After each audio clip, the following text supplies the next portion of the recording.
One of the exit options after strategy consulting is entrepreneurship. And today I'm delighted to be with Ahmed Lamloum that did exactly this path. He moved from strategy consulting to entrepreneurship, and sometimes he comes back to strategy consulting through independent engagements. Thank you, Ahmed, for joining me today. Thanks, Giammarco. Happy to be with you and excited to have this chat.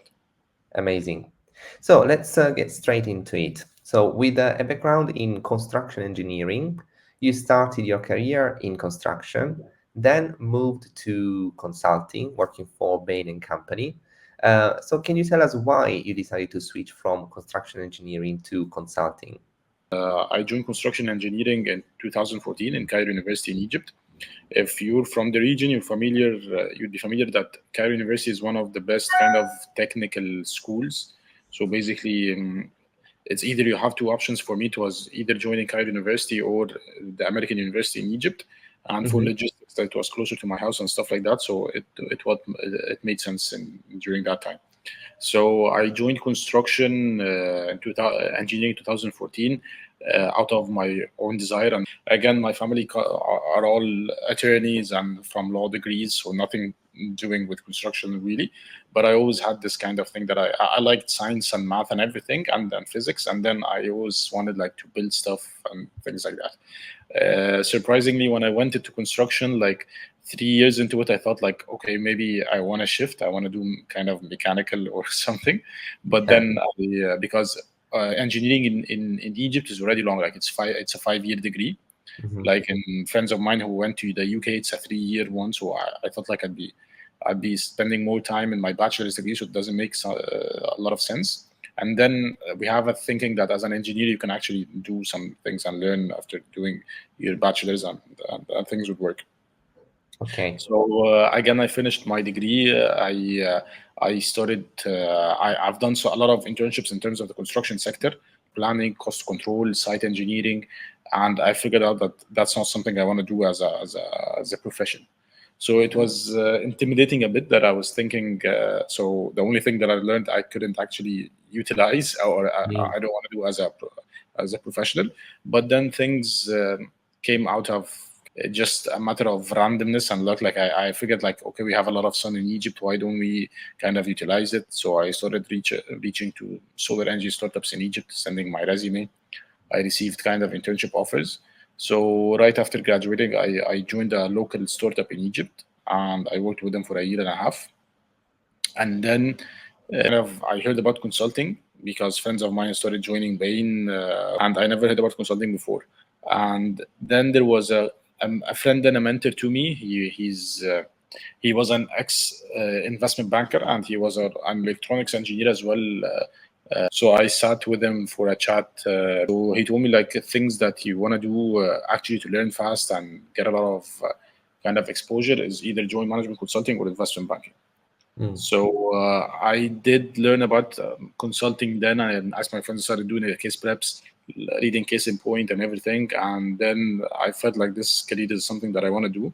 So I did the preps, and I received my offer in 2021, and I joined Bain. And so you were motivated by the desire to learn as much as possible in a short period of time because this friend of yours told you that, consulting offers this opportunity. I want to get exposure into as many things as I could, and then maybe specialize in some stuff, build something of it, make it more structured, and then move to something else. So probably that is something that I could say consulting actually embedded in me. So Yeah.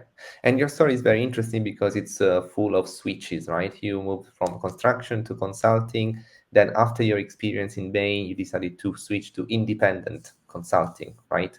So, exactly. why did you decide to move from corporate strategy consulting to independent strategy consulting? Before joining, you feel like that you're solving the world's problems and you're solving cracking business problems, and then on the real job, you feel like you're working sometimes on a slide because you're at the most junior. Mm. So sometimes you're working on slides, you're not doing maybe the biggest part of it, you're not doing the storylines or everything, you're just doing a little task of it, which is pretty trivial that anyone could do. So it was for me a bit of an eye opener that okay. Uh, then I decided here when I was at Bain that I wanted to do as many cases as I could because I thought maybe that's a case issue. maybe it's the You part were not in the right area of yeah, the business or of the exactly. consulting Maybe firm. Yeah. maybe it's not the right team, maybe it's not the right case, maybe it's not the right industry. So I always keep kind of doing the due diligence around the what's the career path. Like I look at my partners, I look at senior managers, I look at their lives and how is the path, the corporate path structured. And I felt I don't want to do this. Like again, there's another dimension as well, because there was a book that I was reading when I was taking the decision of transitioning from consulting. It's called Build. The author is Tony Fadell. He's the co-founder of Nest, and he worked with Steve Jobs on the iPod. And basically, it was this book was all about entrepreneurship, like building a company from scratch and how what are the phases. But then there was the page in whatever you do in your life, don't join a behemoth like McKinsey, Bain, BCG. It was for me. It was I was reading this and I was always contemplating. I want to make the shift, but then the book made it pretty straightforward. That and he discussed that the issues is that given that I joined a startup, so I mean you've been on the operating side, and then when you join consulting, at the end of the day, consulting as a different firms, different whatever, but at the end of the day, it's consulting. So you're not the operations in it are not kind of the operations that you're looking for in a startup or in actually building something.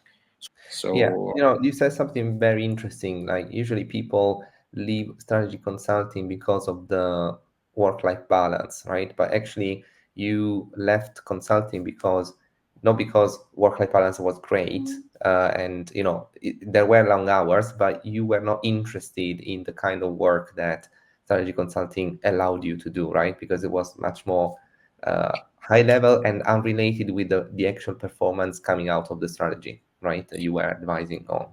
came to the conclusion it's not a matter of sustainability as much as it's actually the value of the work and how fulfilling it is, and does it fit your long-term expectations or not.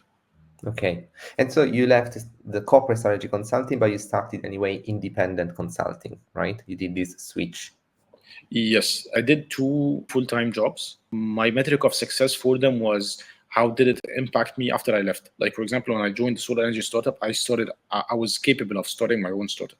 Consulting for me was that I was always contemplating, did I just go there for 2 years and I'm leaving with, definitely you learn a lot in consulting. That's something that I don't want to undermine and specifically in MBBs or whatever, but I mean, you learn in consulting, you learn discipline, you learn again how to communicate, how to be structured. There are a lot of things, storytelling. You learn about things that if you use them, if you use these skill sets in kind of the way you want to apply your career, then definitely you can leverage a lot of them. Yeah, actually, when I left, I had in mind that I wouldn't do independent consulting, but then a lot of projects sending over. So who do you say is the biggest difference in working as a corporate strategy consulting versus independent strategy consulting? Corporate, you're in corporate, sometimes you choose to work with a team even if the case is not interesting, because you know the team, you know how sustainable they are, the reviews and everything, and the reviews is a big part of it. Because consulting, it was surprising for me as well, because consulting, unlike for example FANG or something, consulting, your manager is the one who writes your review solely. So whatever your colleagues, if they're happy with you, so it develops kind of the culture in which you wanna always satisfy your manager, no matter how. I mean, if it's kind of you're putting long hours, if he wants you to redo something, if he did something wrong and he wants you to redo it again, then at the end of the day, your manager should be satisfied because he's the one writing your review. Unlike FANG, you get a review from your managers, and you get a review from your coworkers as well. So basically, your manager isn't kind of the guy with the full power in order to either promote you or yeah. So that's one in freelance, because freelance, again, all of you're basically you're with a team that wants to deliver. So you're focusing on kind of delivering.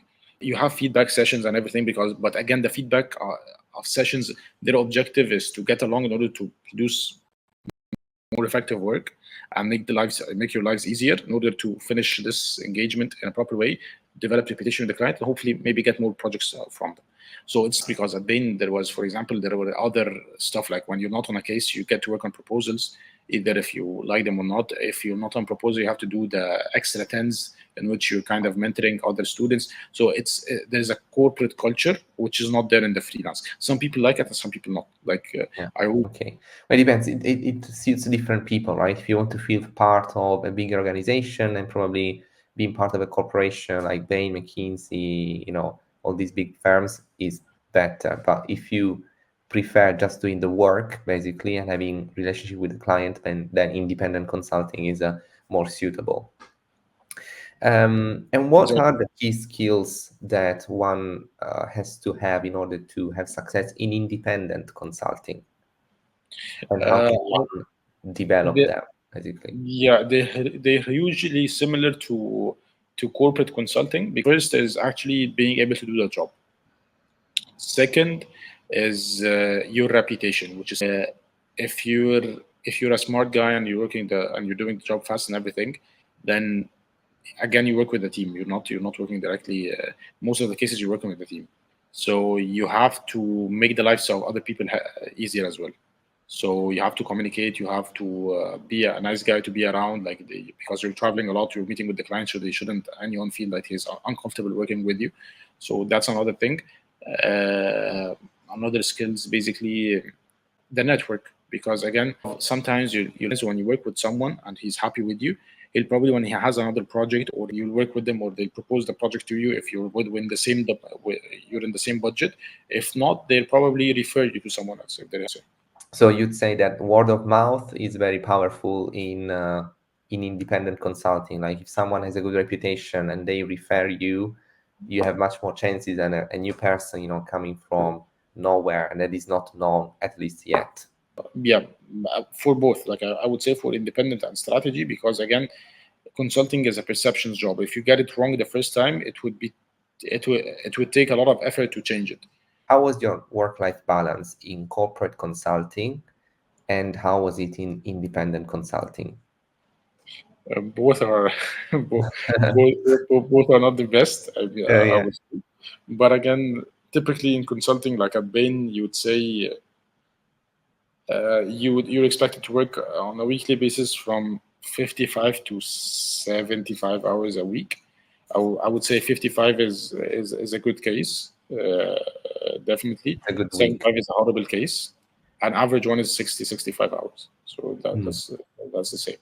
I would say And there independent is is an expectation for this kind of work hours, let's say, of workload. Yes, yes, yeah. I definitely would say, like, anyone who joins strategy consulting, because I struggled in the beginning, because I didn't basically know that how things, like, I thought like I'm coming from the case preps right into the problems, and then it was hugely different for me.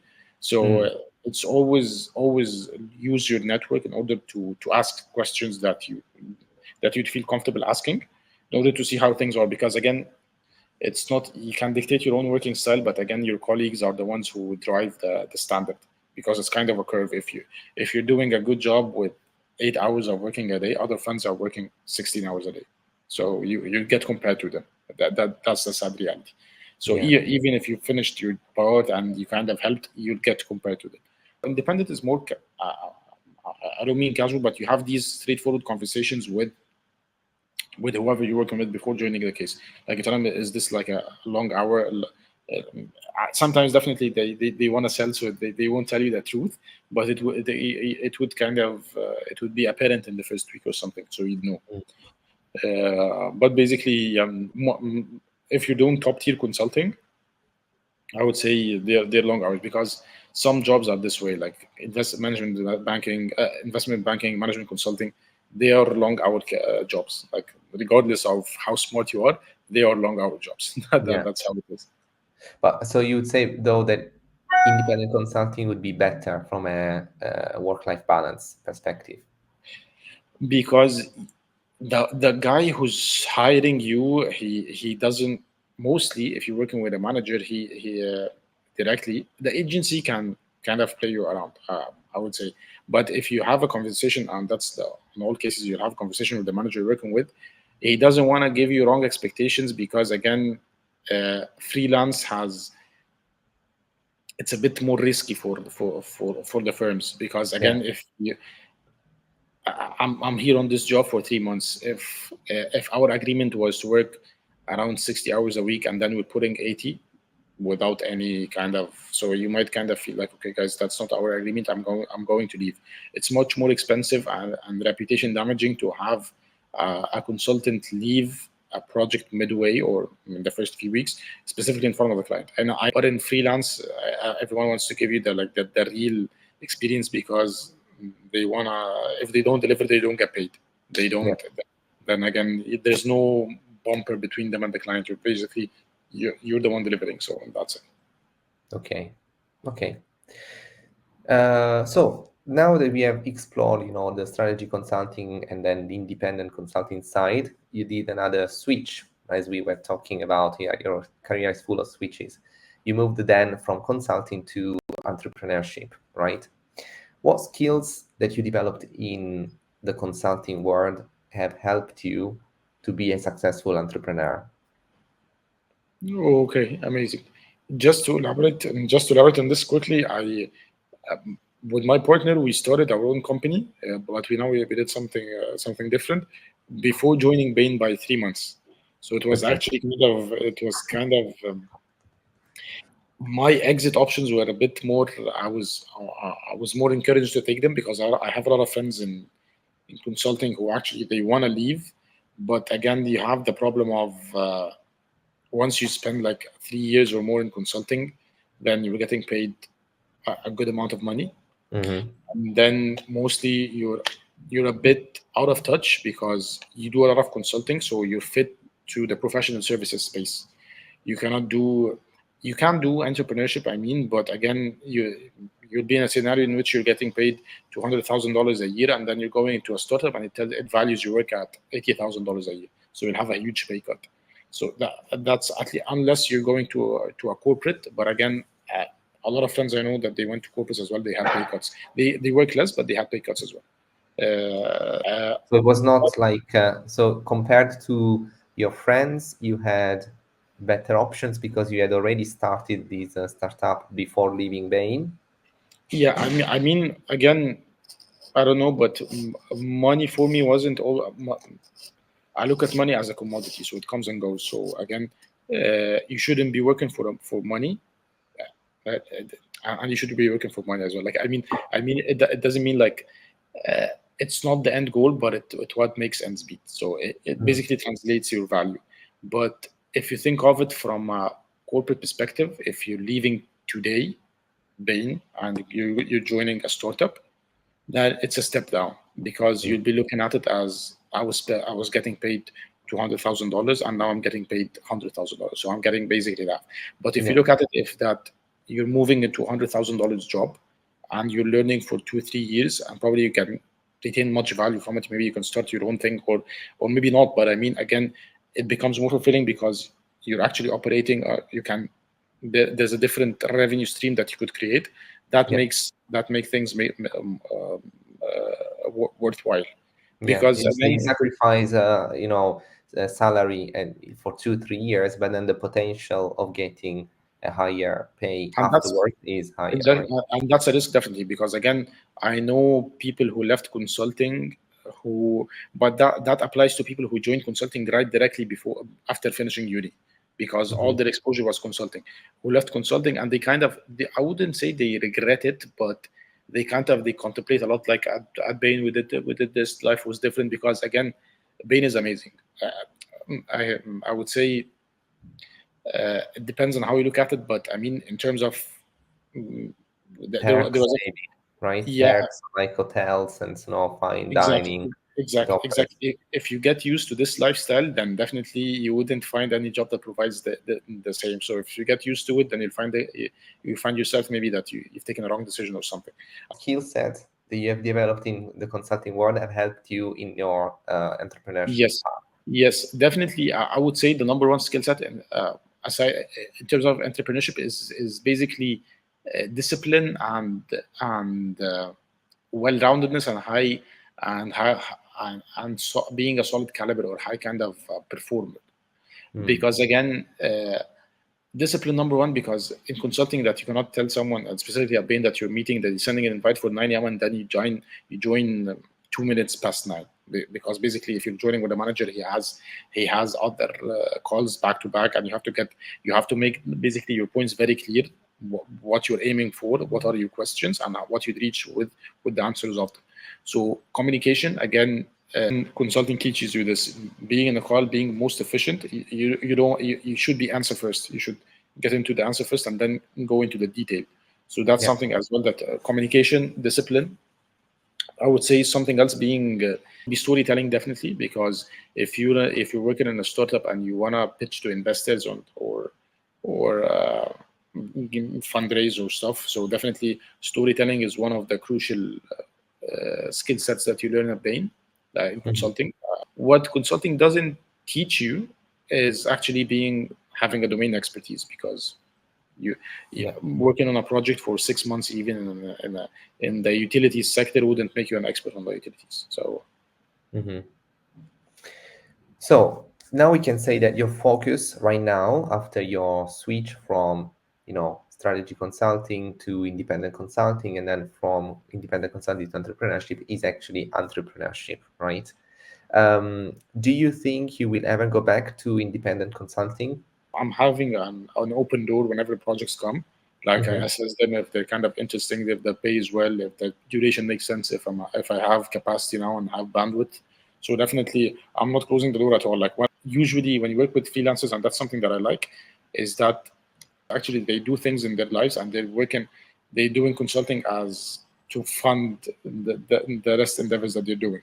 So you get exposed actually to people who are doing some businesses in Italy, some people who are doing some business in Saudi. So it's more interesting knowing people there makes sense, because you know that you can do something and you expand your network beyond just consulting.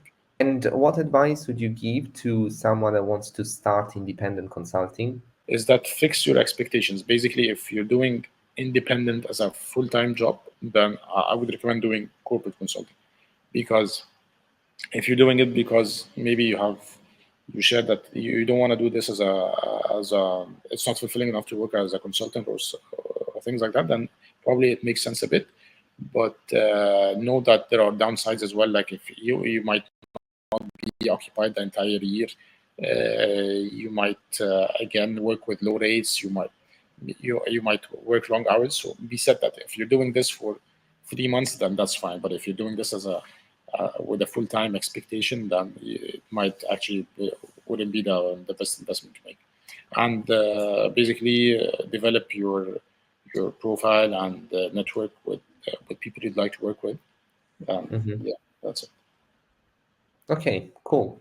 Thank you so much, Ahmed, for your time. And if people want to contact you, I'm gonna share your contact details in the description of the video.